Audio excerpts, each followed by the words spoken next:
How's it going, everyone? Jimmy here, and today I want to show you guys some interesting tech that Daigo has figured out.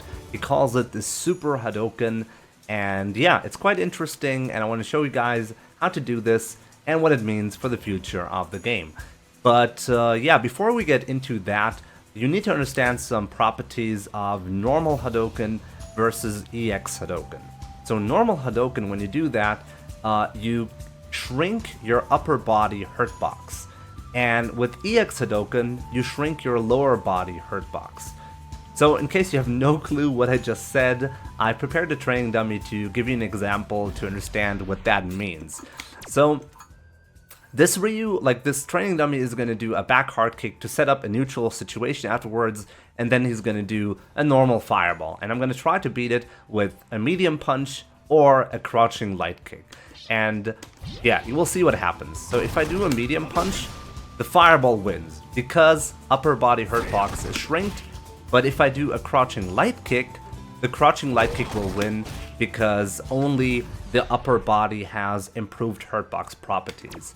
So if you do it with EX Fireball, it's the other way around, okay? So if I do a medium punch, it will cleanly beat an EX Fireball, but if I do a crouching light kick, the EX Fireball will win because lower body hurtbox is shrinked. So this is where the Super Hadoken comes into play. When the training dummy does a Super Hadoken in the same situation, you will see I will not be able to beat it with either medium punch or crouching light kick.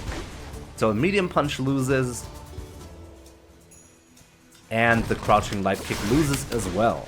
And here's the input just for your information. If you're interested to replicate this at home, you can see it's kind of like a piano or plinth input, like a combination. You might want to like train this at home in order to get it down. But yeah, this is probably easier to do on arcade stick than it is on pad, but I'm sure even on pad this should be doable. Just have to figure out how to do this. But yeah, this is basically the input that you're looking for. And yeah, so what does it mean for the future of the game?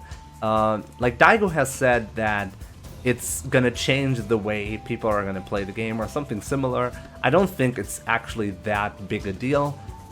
Especially like because this is not Ryu specific tech, okay? This is universal tech. At least Daigo has said so in his stream. So you might be able to figure out some similar properties for other characters as well.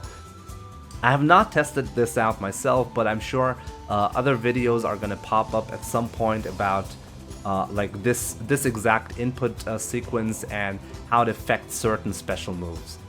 But yeah, that being said, it's actually not that strong. Like to begin with, like the Super Hadoken, you need to bust out like an EX Fireball, and well, you don't have infinite bars, so you can't really abuse that much.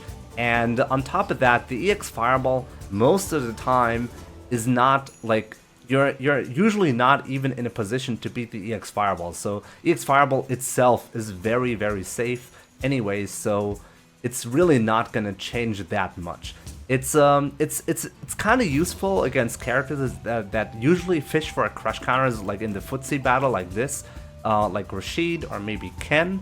So in these kind of situations when you want to absolutely make sure you don't you don't eat a crush counter, you might want to use the Super Hadoken motion. In fact, there's never a reason not to use that motion.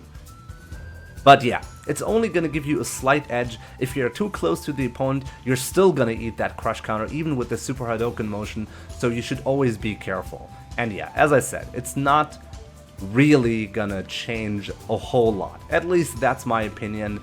But yeah, guys, let me know what you think about this in the comment section below or live on Twitch. I could be wrong about this, as I said. Maybe it's more useful than I think it is, so let me know. So guys, take care, and I'll see you soon.